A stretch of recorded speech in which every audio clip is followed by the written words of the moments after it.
Cal here with the Pledge of Allegiance. Everyone stand up and say it with me. I pledge allegiance to the flag of the United States of America and to the republic for which it stands, one nation, under God, indivisible, with liberty and justice for all. Nice job, everyone. Now get out there and explore, discover, and create. Broadcast Cal out. Cowboy, the Kevin Allen Show welcomes you to today's show. So, sit back, relax, and put your thinking caps on, and remember to share, like, and subscribe. Good morning and welcome to Friday. That's right. We finally made it, folks. It is Friday, officially February 17th, right here in the great country of America and the state of Connecticut. I don't know if Connecticut's that great. I do love it here, but America is great. We know that. And the reason it's great is because I get to do this show every day. And I'm looking at my producer, Mark, right now. He's in the production room. I'm sure he's on the phone with one of our guests that we have coming on today. And we'll talk to Mark in a moment. Of course, scheduled today on the show, we're going to have Jackson Lahmeyer. And if you remember, Jackson Lahmeyer was the pastor out of Oklahoma who fought back against the obvious overreaching government mandates, shutting down and closing churches during COVID. We're going to talk to Jackson. He also ran for U.S. Senate. He's got quite a platform. Definitely check him out. And Mark will put all his information right here in the comment section, so you'll be able to check him out when he comes on. Also on today is going to be our good friend, Raven Harrison from Texas. Of course, Raven comes on and talks about all the things in Texas that are going on. The southern border, of course, we'll be talking about Kevin McCarthy down there just today, actually, on the southern border with a delegation of folks from Congress, really looking at the reality of the impact of the failing of this administration down there. So we'll talk with Raven about that and much, much more from Texas. And then closing out the last hour of the show, folks, and I just want to let everyone know, if you're watching the first hour, which I hope you are, and then you're going to watch the second hour, we're going to break from the first hour to the second hour because we're going to be coming back when we have Raven come on and also Clay Clark, the Reawaken Tour. So Clay, our good friend that comes on occasionally here on the show, probably every month now, I think he's been scheduling to come on. And we've been invited to go out to the Reawaken tours across this country. I know Mark, our producer here, has been talking about possibly something down in Miami and then maybe some other things that are popping up. But we are certainly going to be trying to get more involved with what has been offered to us. You know, Clay's offer to us to be a part of the Reawaken tour is something that we certainly appreciate and want to be a part of and share, share this video dialogue with you guys as we travel around to all these different functions in America. And it has a common theme, folks. The people we associate with are proud Americans. They love God. They love America. They're willing to fight for their country and put their name and their lives on the line for it. And it's certainly going to be interesting to talk to the pastor in our first interview on the first half of the Kevin Allen Show. Let's, Mark, when you're ready, let's bring you in and do a little talking. We had a very good full week. Let's see. Hi, Mark. How are you? Good. Good morning, everyone. Good morning. So I saw you on the phone. I'm going to just guess you're dealing with trying to get someone set up to come on. Am I right? Exactly. Is there some audio video issues?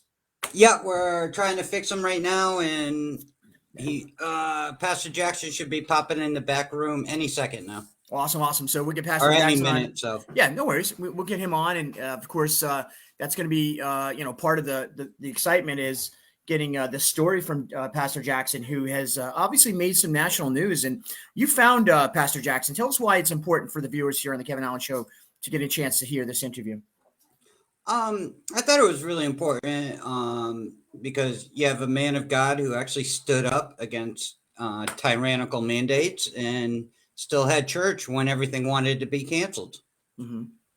So you also have set up some other interesting interviews. What else we have slotted? I know some stuff, folks, won't be going out on social media platforms because of the censoring. We have to be very careful of that. Of course, you have a couple big interviews coming up soon.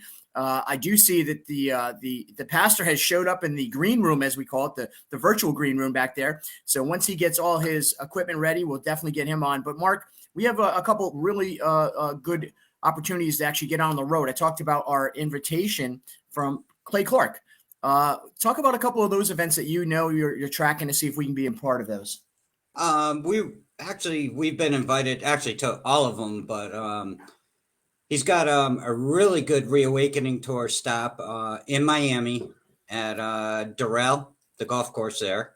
Also, August they're going to Vegas, and I'm trying to do a small little part to help the team to find something in New England for sometime this fall.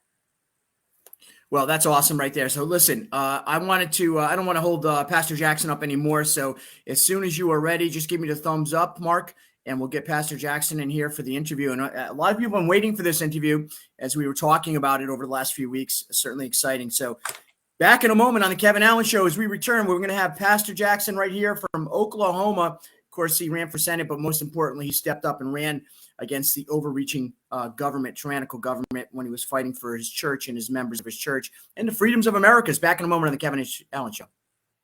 T Cowboy, the Kevin Allen Show welcomes you to today's show. So, sit back, relax, and put your thinking caps on, and remember to share, like, and subscribe. And I want to welcome back Pastor Jackson. How are you? Well, I'm doing fantastic. Thank you so much for having me on. Thank you so much. Mark, we'll put you in the back room. You can pop in anytime. Our producer, Mark, there, who set up this interview, I want to say thank you to him. And you got to be one of the nicest looking pastors I've ever met, sir. I don't know if that's a comfortable thing for a man to say to another man, but you're a handsome fella. I'll take it. I appreciate it. Very good. Just to get into this, and obviously this is about learning from you. I was just in Oklahoma last week. Down in Oklahoma, crazy, and I'm planning on going back. I kind of fell in love with a few of these ranches I was touring, and you guys got such a lifestyle down there. I appreciate it very much. Well, Oklahoma is quite the unique place, and very, very grateful to live here. That's awesome. So, Jackson, why don't you tell us a little bit about? I mean, clearly you have a national platform. You obviously speak at a lot of different events, also your church, but you had this thunderbolt of energy during COVID, and you decided to do some things about it, step up, and actually use that thing that God gave us called the mouth. Why was it so important that you spoke up and you fought back against the overreaching government? Well, that's a good question. In 2020, everything broke loose. Nobody really knew what was going on in the initial part of it.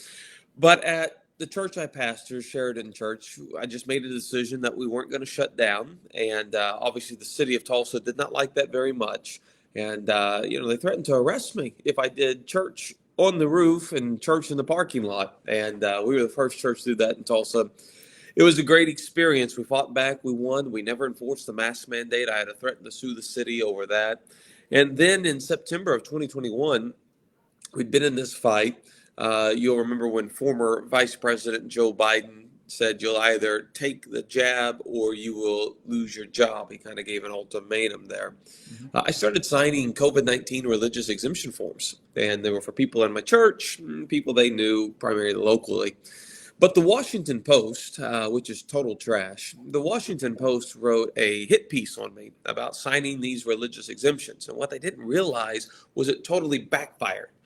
So whenever you would go to Google and type in COVID-19 religious exemption form, guess who the first person to pop up on Google was, thanks to the Washington Post? That was me. So since the Washington Post hit piece, I've actually signed over 60,000 COVID-19 religious exemption forms, helping save thousands of jobs. Now, here's who gets the credit. Who gets the credit? The Washington Post. Doing God's work, they didn't even know, did they, Pastor? They saved thousands of jobs. They had no idea what they thought they were taking a hit piece on me. They didn't say anything flattering about me, but people saw this guy will sign a COVID-19 religious exemption form for me, and it's working. And so I greatly thank the Washington Post for giving me the opportunity. I got to tell you, Jackson, when I hear that, I am so excited because these corporate media, they just are so full of themselves, and for it to backfire, man, and God just delivered it to you that way because you earned it. What was the reaction from your community when you stood up? How were they feeling about you being that voice, you being that leader, not just in the church, but you talked about the city and the state, actually? Well, it was divided. Some people loved me. Other people downright hated me. Black Lives Matter, which is a domestic terrorist organization that has nothing to do with advancing Black lives. We have a very strong chapter of Black Lives Matter in Tulsa. They came after vehemently. They came after me like you couldn't believe. Death threats, all that kind of stuff. Let me ask if I may. Yeah. What's the connection between fighting for freedoms and religious freedoms? And by the way, just so people know, fast forward, Pastor Jackson, in New York City, Black Lives Matters and protesters fighting for the rights of religious freedoms were collectively working together. Yet this group was, organizing hits on you. Why would that be when it had nothing to do with the Black Lives Matters movement? Well, it was because we were labeled a super spreader in the city of Tulsa because we didn't shut our church down. And what really sparked everything with Black Lives Matter, it was crazy. The Tulsa Police Department asked me to put together a faith and police officer kind of like prayer march where pastors and police officers would march and pray together. And so they asked me to do it for some reason. I did it. But in Tulsa, we were on the eve of the 100-year anniversary of what is now called the Tulsa Race Massacre. It used to be called the Tulsa Race Riots. Mm-hmm. And so the Black Lives Matter community was appalled that a white pastor would lead a prayer march in Tulsa on the eve of the race riots or race massacres with the police, the police, right? And this was during the whole defund the police strong movement. Mm-hmm. And so all this was happening at once, fighting the government on the sense of keeping the church open, and then fighting Black Lives Matter because we had partnered with the police department. And so it was an interesting time, but it really helped shape me. It really helped form me. And looking back, I'm very grateful for that experience. Amazing, because, in a sense, they really gave you the energy, both the corporate media and also the energy of the Black Lives Matters sort of helped springboard you ahead. Now, let's face it, we'll get into it in a moment, but you ran for office and a lot of that energy probably helped you out. They didn't realize they were giving you some wind, behind your sails, right? Oh, yeah. If it wasn't for all the haters and the negativity and all that, it wouldn't have gone very far. They helped us out. Every time you get the haters commenting on your stuff on social media, it helps you in the algorithms because you're getting comments, you're getting interactions. And so, we let them go to town, help us out, help us spread the word. You and I both know that because we're like 15-year-old girls on social media trying to promote ourselves, so we get it. Exactly. We know how it works. You get a couple of haters, they'll do the work for you. So yes, sir. I appreciate the trolls. The trolls are exactly. That's awesome. No, that's I find it also. Let's get back to your story. So, did you live in Oklahoma? You grew up there. What's your story? How did you arrive to the position of pastor? Yeah, so grew up in the Tulsa, Oklahoma area, lived here my entire life. Went to Oral Roberts University, did a bachelor's and a master's degree in theology. Came out of there, was a crusade director for a ministry called Christ for All Nations, which was Reinhard Bonnke, became the Oklahoma State director for the Billy Graham Evangelistic Association, and stepped in as the pastor of Sheridan Christian Center, now called Sheridan Church, which is one of Tulsa's more historic, influential churches. So it was a real honor to be able to step in. Church has been around almost 75 years, but has only had 4 pastors. So you got to think about the longevity. I'm the 4th pastor in 75 years. Wow. There are some churches, they'll burn through 4 pastors in a year, and so this church has been a solid staple in the city and in the state. And so pastoring, but then I was griping and complaining so much about what was happening in our nation. My wife said, stop griping, do something about it. And I said, well, I don't know what to do about it. And then General Michael Flynn called me and said, you're going to run for the U.S. Senate. And I said, yes, sir. Brought him into Tulsa. We held a press conference at Clay Clark's office. And that's how we actually launched the Reawaken America tour. You guys were talking about that earlier. Great. And I got Clay coming on later in the show, by the way, Pastor. Yep. I don't know if you knew that. He's coming on for the second half. So. Oh, fantastic. Yeah. So that was, me saying yes to the campaign of running for office, got General Flynn to Tulsa. We connected because, Clay and Vanessa, they're members of my church. Mhm. And so it's a beautiful thing. If there was no campaign launch, there's no Reawaken America tour that's still sweeping across the country. And so it's just funny if you just Wow. do the right thing. We may have lost the campaign, but we won the campaign, if that makes sense, simply because we said yes. And because of running for office, I may not have won the race per se, but I got to help a whole lot of people with COVID-19 exemption forms. The Reawaken America tour is still continuing today and as strong as ever. So you can kind of see you don't understand the impact that you're making in the moment. You just keep plowing where you're at. And I would just encourage everybody, be engaged right now.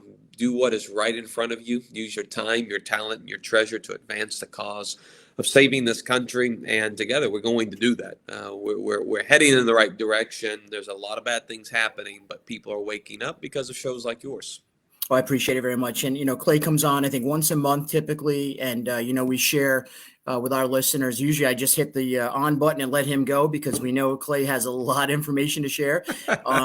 It's not really a talk show with me at that point, but, it's listening. And honestly, I want to be truthfully honest about my journey. And, I've been, Jesus has been tapping on my shoulder for a long time. I've been talking about it a lot more lately on my show. And in fact, I shared it with Vanessa, I think at some point when I was going through the journey, I was speaking to Clay's office and, kind of experiences, well, I'm ready.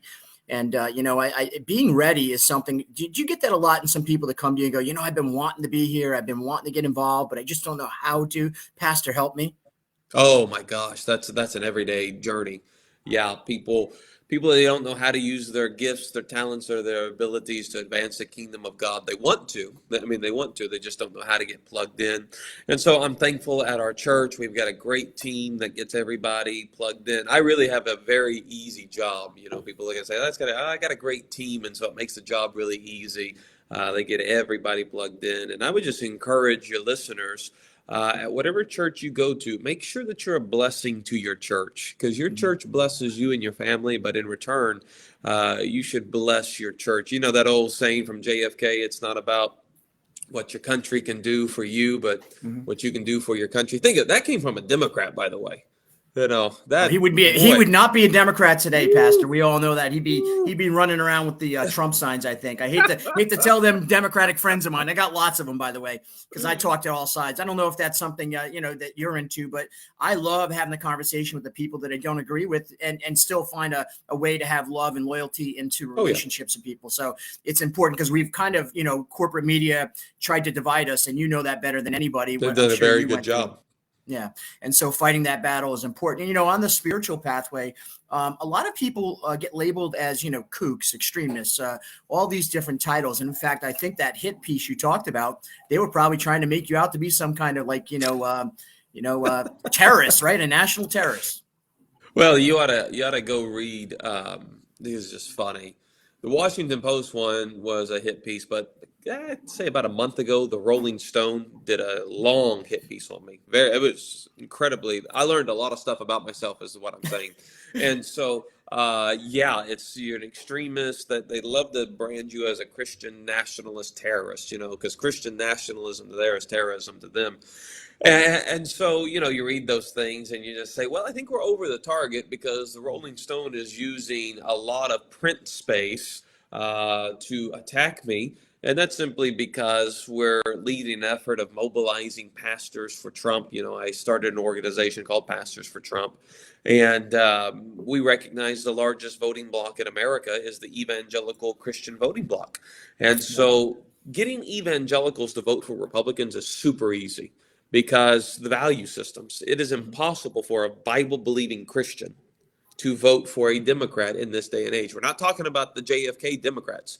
We're talking about modern, godless, progressive Democrats. So Christians are not going to vote for Democrats. They're going to vote for Republicans. But you know what our problem really is? It's not in getting them to vote for Republicans. It's simply getting them out to vote. Right. We have such dismal, and it's terrible, dismal voter turnout. So how do we get Christians to turn out en masse in 2024? You mobilize their pastors, because Christians listen to their pastors, and if pastors will stand up from behind the pulpit and say, get out and vote what you believe, I'm telling you, we'll take back the White House in 2024, and Donald J. Trump will be back where he belongs. Well, I agree that I think communication is key, and obviously opening that line of communication with the voters. I do think there's a lot of folks that are real believing Christians that also got swayed by the corporate media and the fear mongering that we saw our government put them through. You know, Teddy Daniels comes on the show in the trenches, good friend of mine, and he is a hit piece every other few months, I think, from Rolling Stone. So you're in good company, Pastor. I think you sit with some really good people or good friends. Listen, I think when you look at the country and where we are now, and let's talk a little bit about the current situation we're in. And of course, the southern border. Just today, Kevin McCarthy down on the southern border. I'm sure you're paying attention to what's going on because Tulsa, Oklahoma is probably as affected, if not, very close to Texas, right? I mean, you're getting the effects of the southern border. What is that doing to the American people? Fentanyl, sex trafficking, and the ignoring by this administration of the southern border. How, as a pastor, are you advising your people to deal with some of those issues? Well, a lot of people have a bad view of borders and walls. God likes borders and walls, actually. God told his own people to go build some walls, and he gave them their borders. And, heaven's got a wall. Did you know that? Heaven's got a wall. And so there's nothing wrong with borders. There's nothing wrong with walls from a biblical standpoint. But from a practical government standpoint, you have to define your borders. You have to define this is what belongs to this nation, and you have to have walls. And so it's very sad because the political nature of the issue, which is the southern border, has become so toxic, nothing's getting done. And people are really being impacted. We're talking about the fentanyl just that is pouring across. And a lot of people don't realize this. We want to blame the cartels, and they are responsible for it. They're the mules. But where a lot of this is originating from is the Red Chinese. China is producing it. The cartels are basically shipping it, and Americans are consuming it. So this is kind of the process. China is making it, the cartels are shipping it, and Americans are consuming it, and Americans are dying. And so you have to go to the root of the problem, which is what? China. China is the root of this issue. And the Red Chinese are no friend of the United States of America. As we've seen, they have already tested our boundaries in regards to, they flew a freaking balloon across the continental U.S. And then I don't know if you saw Biden's press conference yesterday when he said the 3 other objects that we shot down, he doesn't even know what they were. We spent he knows. He's just a very good liar because he doesn't know. But we all know he knows exactly what it is. You don't think he's covering for China, do you? I think he's covering for Hunter, China, and the rest of them. You're not allowed to ask that. Don't bring up Hunter. I know. We'll get canceled, won't we? We'll be canceled once again. But you talk about China, and the impact of China buying up. We know right now in Congress, Kevin McCarthy sitting there, and I was not a fan of Kevin McCarthy getting the seat. However, I think as Donald Trump has taken the lead, and I believe in Donald Trump's movement, we need to surround ourselves around Kevin McCarthy and his efforts in Congress. Marjorie Taylor Greene, a good friend of our show, has been on the show several times. We brought her to Connecticut, which we're going to talk to you about getting you here down the road too. I'd love to. We're going to get you here, sir. And one of the good things about this is we're working as a team, and now China is actually setting up shops in America to make the fentanyl here rather than make it in China and ship it over. You're hearing this down in Tulsa, right? Let me tell you a story about what's happening just in Oklahoma. I can't speak for other states, but I can speak for Oklahoma. In the state of Oklahoma, our primary industry is agriculture. That's just kind of just who we are, farm, ranch. It's a massive industry here. The Red Chinese, listen to this number.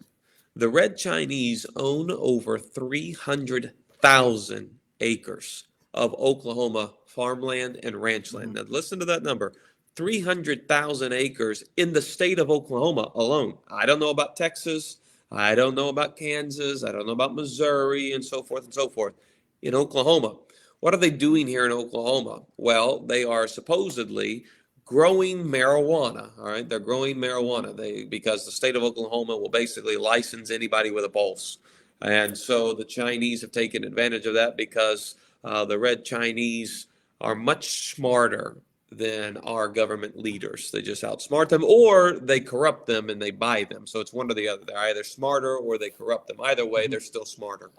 And so they're using our own farmland to produce these type of drugs that they are trafficking to our people, literally destroying our nation. You know what should happen immediately? Every single acre owned by the Red Chinese in this country should be confiscated tomorrow with no payment. Then we just say that was back payment for unleashing COVID-19 upon the world. So we're going to take the land because the land is American farmland. We're not going to give you a dime for it. I don't care how much you invested in the land. That land is American farmland, and we're shipping you back. You're going back to your homeland. You're going back to China. America's going to have to get aggressive with this. Unfortunately, you know this. Former Vice President Joe Biden is not going to do that. It's not going to happen because the Red Chinese own him. However, Donald Trump is going to make this a staple issue in the 2024 election. You'll watch and you'll see the Red Chinese owning our land is going to become one of the major planks in the Trump campaign, because this really resonates with people, because we recognize the Chinese, they are not our ally. And they are also not trying to compete with us. They're wanting conflict with us. That's what they want, conflict. That's not competition. It's amazing because under our noses, or not so much, in some ways, it's been really much a partnership. And we know in the history of the Biden administration, as the vice president, as a senator, he was on foreign affairs. He's built this unbelievable connections to the Ukraine, unbelievable connections to also China, and these two pivotal locations in the time in history where we're seeing the biggest bout of conflict and issues are coming out of places that he created pipelines, right? That's just a coincidence, you know. Don't Oh, it is. Yeah, it doesn't have anything to do with it. I know. Quit being a conspiracy theorist. It's not like those two areas are just all of a sudden hot spots during, you know, Biden's time in office. So I mean, you know, you need to stop that. I know. I'm over the top, aren't I? But you know, you talked about, you know, and I want to be honest. We have to be honest. I hate using that term. I want to be. We should always be honest, right? But you know, the cannabis industry you talk about, I am in that CBD cannabis industry, right? And I think it's an unbelievable opportunity for America to become self-dependent, get off the drugs of pharmaceutical grade quality products, get off the you know, the hemp-based products that can make your clothing, plastics, all that. I think it's beautiful, but unfortunately, I was exposed to a lot of things recently where corporations are buying this up, and most of them are foreign businesses. Yes.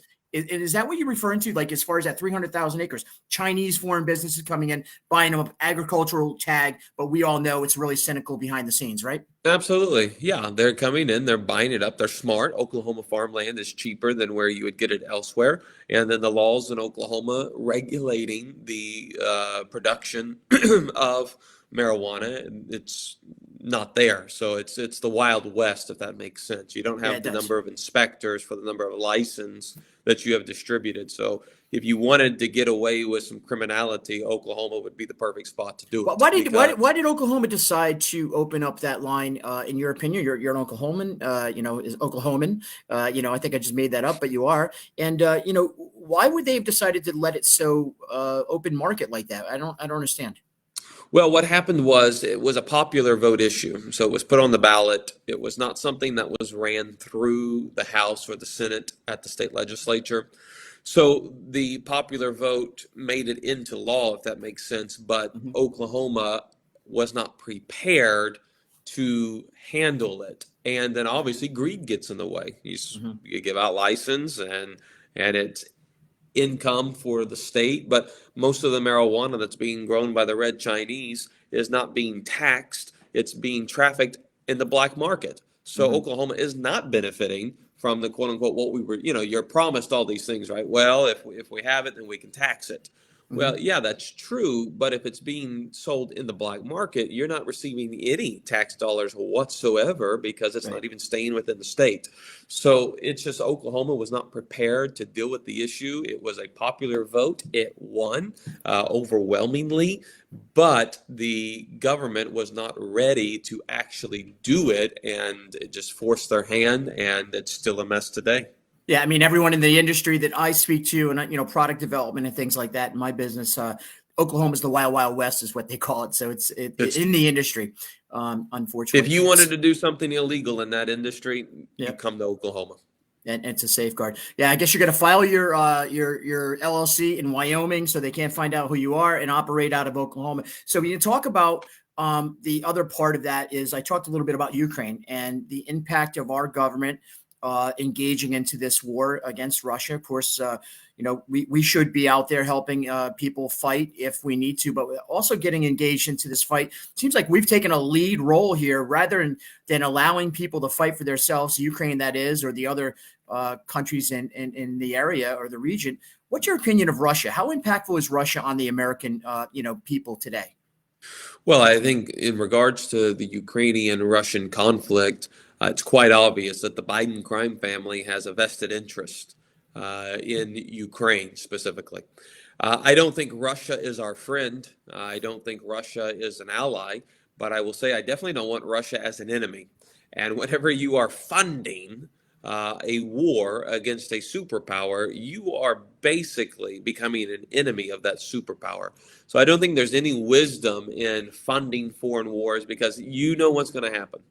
Eventually, we're going to have boots on the ground in Ukraine because we've put so much money into Ukraine. Mhm. And for some reason, Republicans and Democrats love these never-ending wars. Maybe they're got some incentives from the military industrial complex that needs war to continue in order to make profits. So unless something radically changes, it's my opinion, we will have boots on the ground in Ukraine because we've put so much money into it. Russia's this great threat. Zelensky, he's a hero among heroes. He's the Winston Churchill of our day, right? I Wasn't don't he a know who dancer? refers Wasn't to he a him as that. dancer? He was a dancer, right, on TV in Ukraine? Yeah, yeah, he's an It's actor, amazing. He's an and actor. I don't know if you've ever seen any of his stuff.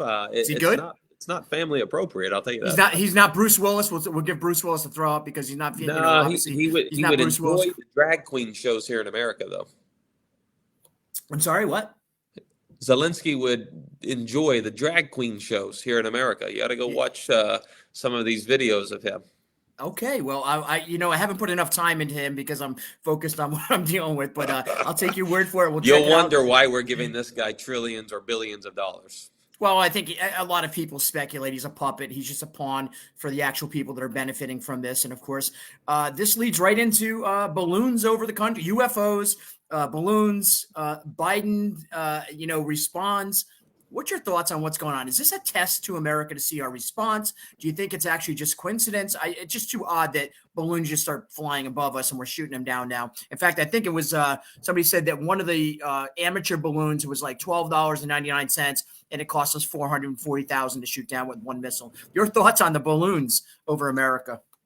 That's tremendous stewardship of our resources in the U.S. military. We shot down a $13 balloon with a $440,000 missile, and one of the missiles missed.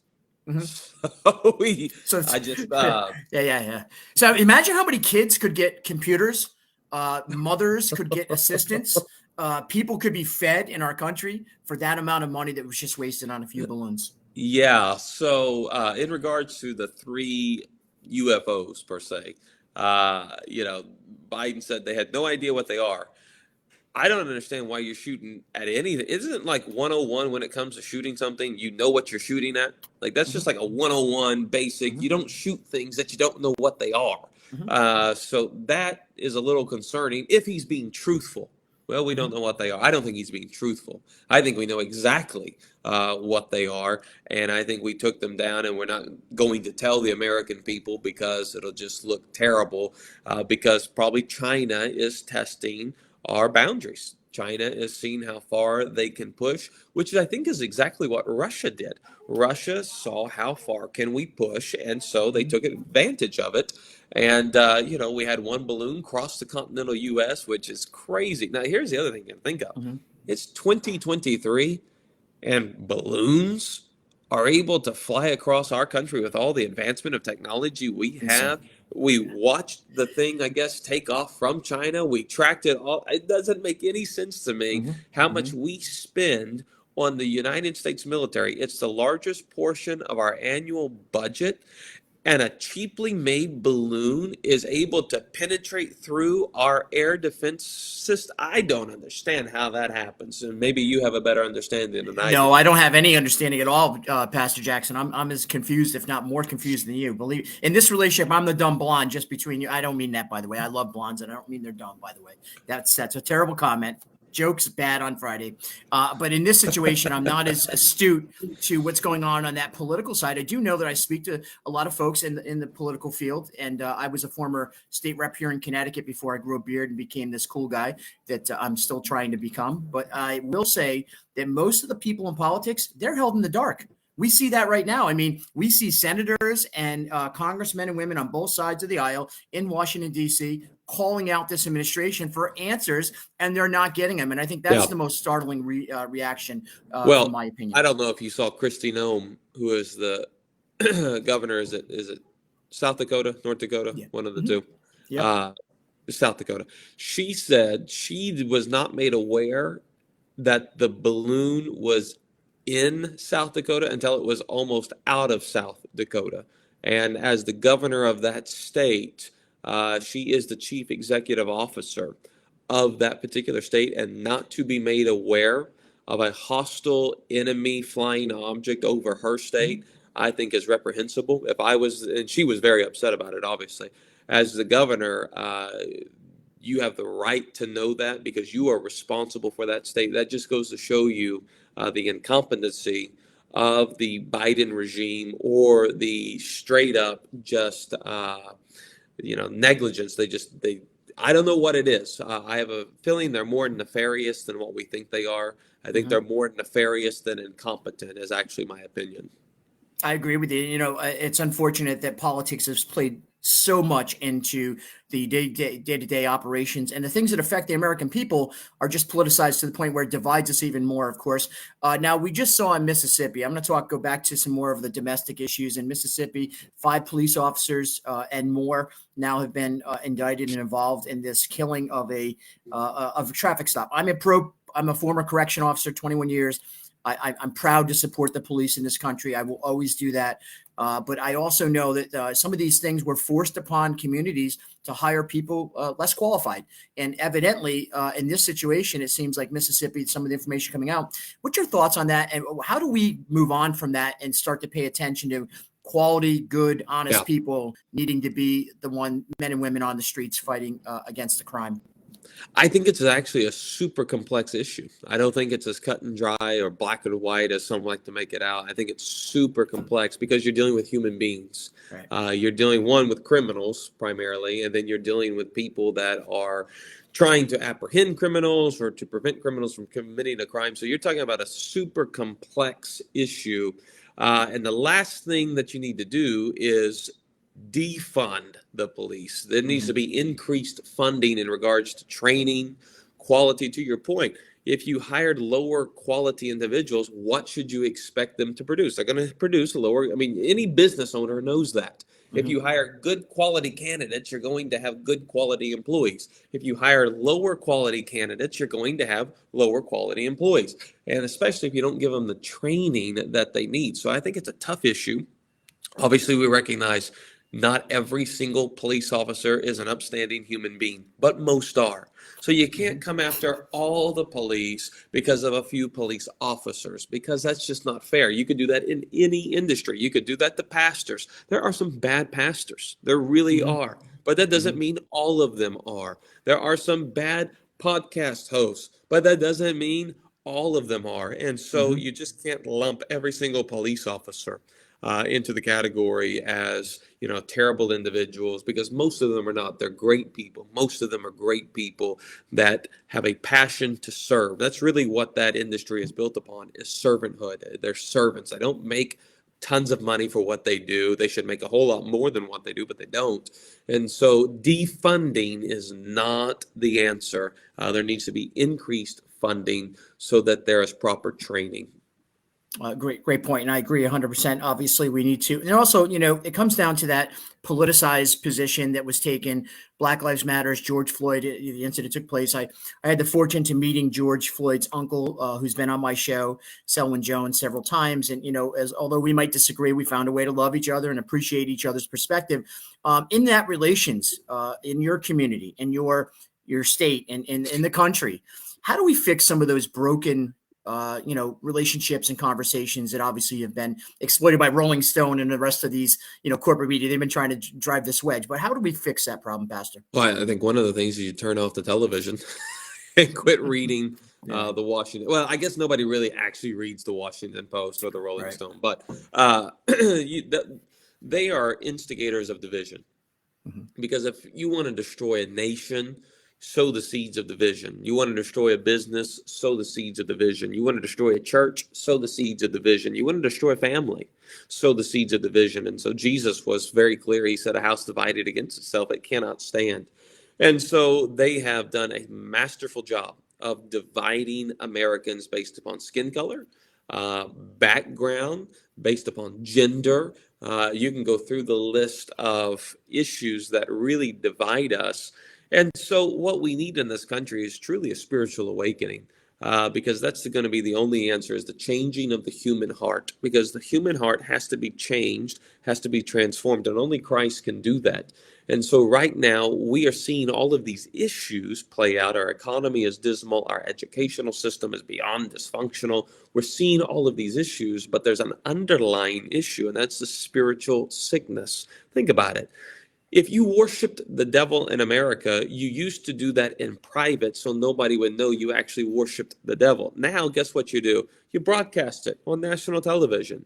Or the mutilation of children. It used to be a crime to mutilate children. Now it's a celebration.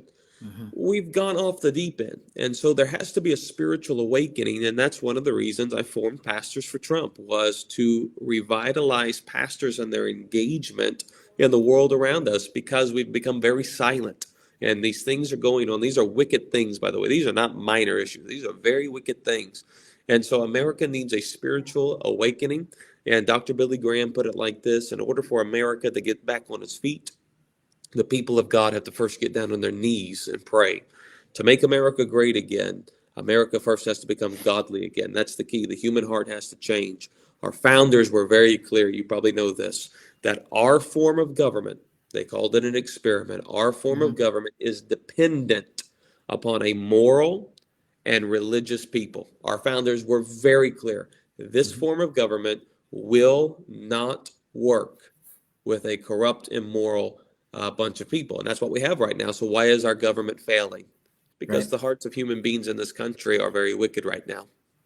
100%. And, it's one of those things when you talk to people, it's that fear. I think some folks, especially for me, I have been fearful of bringing up God in conversations and, being curious as I have been. I'm 53. I fought him off as long as I could until it was, clearly I needed. But how do you bridge that gap when you have people that are on that edge, Pastor? How do you go into that conversation and encourage people to listen and learn? Well, I think the most powerful tool that each of us have to share with other people is our own story of our experience with the Lord. The Bible tells us that it is the goodness of God that draws people to repent. It's God's goodness.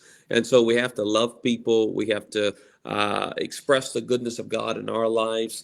And so Christians should be the most joyful, the most kind, the most friendly. Doesn't mean we're pushovers. Doesn't mean we get walked on or anything like that. But we should be expressing what God has done in our lives to the people around us. And that is what will make them hungry. They'll see we're different. And we are different to make a difference. That's really the key. We're not supposed to be like everybody else. We are different. We have been transformed into the image and the likeness of Christ. And so it's the goodness of God. Never forget that. It's the goodness of God that draws people to repentance. So we're going to talk about Kentucky in a moment, as you see our producer suggesting we get into that conversation. But I also want to ask you, heading out to CPAC? Are you going to be out there with your organization in D.C. this year? No, we're not going there. We're going to more align with some of the Reawaken America tour stops. Okay, so you're going to be traveling with those folks. All right, so I know that Mark wants us to talk a little bit about Kentucky. I don't know if you saw that pop up. Any thoughts and comments on what's going on with the situation in the university? I think it's a beautiful thing. So you have a lot of people asking, are we seeing an actual revival take place at Asbury, Lee, Ohio Christian University? You've got these different universities that are having these services that, at Asbury, they've had nonstop prayer and worship since last Wednesday. It's gone all through the night. It's still going to this very day. And so people will say, is this a genuine revival taking place in America? And others will argue against it, saying, well, it's not impacting people outside of the Christian faith. Non-believers are not being impacted by this. And they are correct in saying that it has not reached non-believers yet. The thing you have to ask, though, is what is a revival? A revival is giving new life or vigor to and making something important again. You're reviving something. Who is it that needs revival? It's not non-believers. It is believers who need revival. Revival is for believers who are cooled off. Revival is not for non-believers because you cannot revive somebody who's never been made alive in the first place. You can't do it. And so a non-believer has never been made spiritually alive. You cannot revive someone who's never been made alive to go with. So revival is for Christians. But what happens is whenever the church gets revived, gets this spark of fresh energy, this new wind behind itself, it inevitably causes a spiritual awakening within the nation. So it starts with the church, but then it will spread across the country. Now, I would say this, some people will say, well, that's kind of like, I can't do that. I can't go to a service from Wednesday to Wednesday. I have a job, I have kids, all these different things. Revival is what's happening at Asbury, but it's not just what's happening at Asbury. Revival is whenever there is a passion in your life to read the Word of God. Revival is when there's a passion in your life to show up to church and serve your church. Revival is whenever you don't treat your wife like garbage, but you treat her like the queen that she is. Revival is honoring God with your wealth. Revival is being present with your children instead of being absent. So revival is not just a church service. Revival is very much a lifestyle that all of us who are believers need to continually receive a fresh spark. And so it's a beautiful thing what is happening at these college campuses, and it will spread out across the nation. And I believe we're going to see a spiritual awakening. Amazing. And the energy is alive, and, corporate media is fighting back about, not wanting to cover such, these events, but we know our word will be spreading on every platform. We, like a 15-year-old girl, I'll be on this social media platform, spreading the word as best I can to get the word out there. Pastor, would you like to close maybe with a prayer? Is that okay? Yeah, I'd love to. I'm going to go to you only on the screen. So please, and then I'll come right back to you when you finish. Okay. All right. Well, let's just take a second and let's pray for our nation because our nation is in desperate need of prayer. And as we pray, the Lord receives what we say, but he also speaks to us. I believe that the Lord is going to speak to your heart of how you can engage in the world that you live in and be effective to advance the kingdom of God. So, Father, right now we thank you for the opportunity to live this life during this time period, for you've called us really for such a time as this. God, we pray for our nation. We recognize that you are not finished with the United States of America. You are a God that makes a way when there seems to be no way.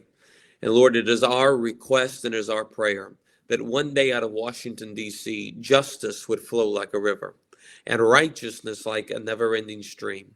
And that those who are leading our nation, may they become sensitive to your voice, and may they obey your voice. And those who refuse to obey your voice, God, may you uproot them and replace them with individuals who know your voice and who obey it. So, Father, I thank you for every person that is watching right now, or those who may be watching later on. May you give them wisdom. May you give them discernment, how they can be effective tools for you and your kingdom. God, we love you and we thank you. In Jesus' name, amen. Thank you so much, Pastor. It's a really honor to meet you and have you on the show. And I hope we can get you on down the road. And I believe we are scheduled. We'll confirm. We're going to get to some of the events, the Reawaken Tour across this country that we've been invited to. Pastor Jackson Lahmeyer, did I pronounce it correctly? I hope so. Close. It's a good German last Lahmeyer, name. Right? It's Lahmeyer. It's a good German last name. Yeah, and so the German last name gives you the strong conviction to what you do. I know your history here in America has been depicted by the Rolling Stone magazine, as you said, and all this coverage is putting you right into the forefront. Sir, we're going to follow your career and continue to support you and the mission of your godly work here. Thank you so much for coming on the show today. And there you go. Thank you guys for watching. And I think you get a chance to meet folks like this who have really had the impact. And when you look back at what took place during the COVID situation in America, it took people like the pastor, those individuals who were willing to step up and really give all they have to fight for freedom. And in that, he found his way to run for Senate and, of course, being a part of the Pastors for Trump. And I think that's going to be a real impactful thing going into the 2024 election. Let's wrap this segment up with our producer, Mark, who worked hard on this interview. And Mark, what'd you think? I thought it was fantastic. Like we were saying, sorry, I just had a glitch on my screen. Yeah, we were working hard to get this to coordinate everyone's schedule. We're trying to, bring in some light and inspiration, to our viewers that may need it or want it. Mm-hmm. Yeah, definitely. And I think you and I talked early on when you decided to come on to the show, Mark, and, bringing, our beliefs in a lot of different aspects of just even, typically it was the political beliefs. Typically it was, social issues of the day and, to bring in some of the religious conversations that is important to me personally on my journey, but also to America. And I think what's going on in Kentucky, I'm glad you brought it up, is an inspiration. And, listen, maybe you walk into that room and like the pastor said, you can't revive someone who's never been, but you also can invite people to become part of, right? And so I think that's the inspiration, and I think that's exactly what the pastor is doing. We're going to come back after this hour ends, and we'll come back for another live segment of the Kevin Allen Show. You're still going to stick to that plan, right? We have Raven as actually, just so everyone knows, Raven Harrison, I just got message. She's not feeling well today. She will not be coming on. We might have someone else jump in, but we will be back in a moment on the Kevin Allen Show. We return. We're going to have Clay Clark in the second hour right here. Don't go anywhere, folks. Trump was the vaccine America needed. He exposed the deep state and fought back against the woke maniacs destroying everything Americans revered. They attacked George Washington and Abraham Lincoln. They took over the NFL, the FBI, and the NBA. Trump stood alone against the Leviathan longing to destroy the United States from within. A.J. Rice, author and president of Publius PR, takes on this Leviathan in his new book, The Woking Dead: How Society's Vogue Virus Destroys Our Culture. He understood why America needed Trump even before it was in vogue. Rice is the ultimate DC media insider who has produced or promoted Laura Ingraham, Judge Jeanine Pirro, Donald Trump Jr., Dan Bongino, Charles Krauthammer, Alan Dershowitz, Peter Navarro, Victor Davis Hanson, and many more. Many of Trump's closest advisors have sought out A.J. Rice's media advice. Rice has fought behind the scenes for years in ways you saw and heard but never understood until now. Hilarious, biting, hard-hitting. Available on Amazon.com. Stop what you're doing right now and pick up a copy of The Woking Dead. Joey Guns LLC. Joey Guns LLC, one of the sponsors here on the Kevin Allen Show. Go check them out today. If you're in Connecticut and you're near the Plainfield community, Plainfield, great little town right here in Connecticut, Quiet Corner they call it. You go stop in and check out Joey Guns LLC. Now you can go online as well. It's Joey Guns LLC. Type it in, you'll find it. They have a wide selection, not just of ammunition and all the other supplies, great selection of weapons, guns for the sportsman, the enthusiast, and just a place to go and check out. Maybe you want to buy a tractor because Joe also owns K&H equipment, and him and his wife have been doing some unbelievable things. In fact, we talk about it all the time. They're the reason that we had a place to host Marjorie Taylor Greene right here in Connecticut, and so we're really honored to have them be a part of what we do on the Kevin Allen Show. Also, really honored to be on Patriot Podcast Network on the Roku app. Download it today if you can, please. You can watch us live. You can watch all the other content that's there. There's a lot of stuff in their catalog of different content creators. Of course, Alan Jacoby. You got to get Alan back on. Maybe I'll get Alan to pop on quick since Raven isn't feeling well in the second half here on the Kevin Allen Show. But go check out Patriot Podcast Network. Of course, Patriot Cigar Company, part of what they do as well. Go and check them out using the promo code Kevin Allen. Did you have that cup of coffee this morning? If you did, make sure it was a Pour the Finest coffee. Pour the Finest promo code Kevin Allen. You get a discount on all the purchases. Go right online to pourthefinest.com.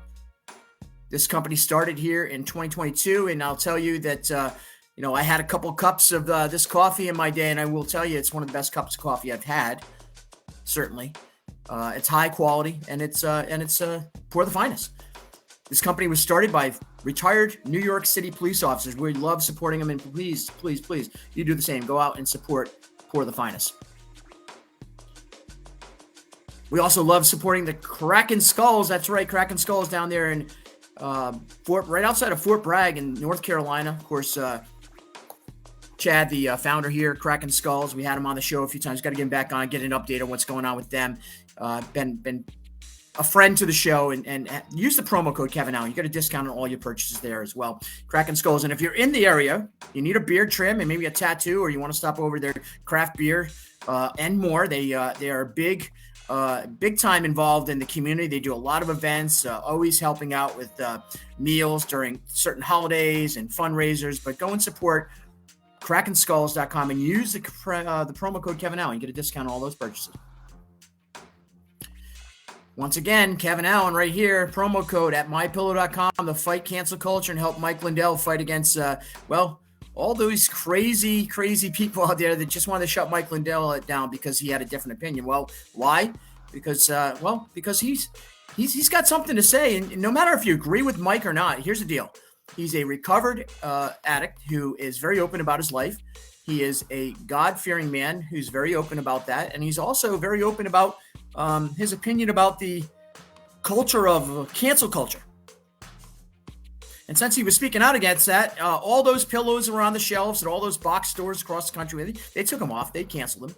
But what did he do? He went out and he said, well, I'm going to just do it online. He's been doing amazing. And remember, folks, he employs over 500 different employees that, in the most part, have also had history in drug addiction as well as in other areas of their own, battles in life. And Mike is that guy who's living proof of a second, third, and fourth chance. That's why we support him here on the Kevin Allen Show.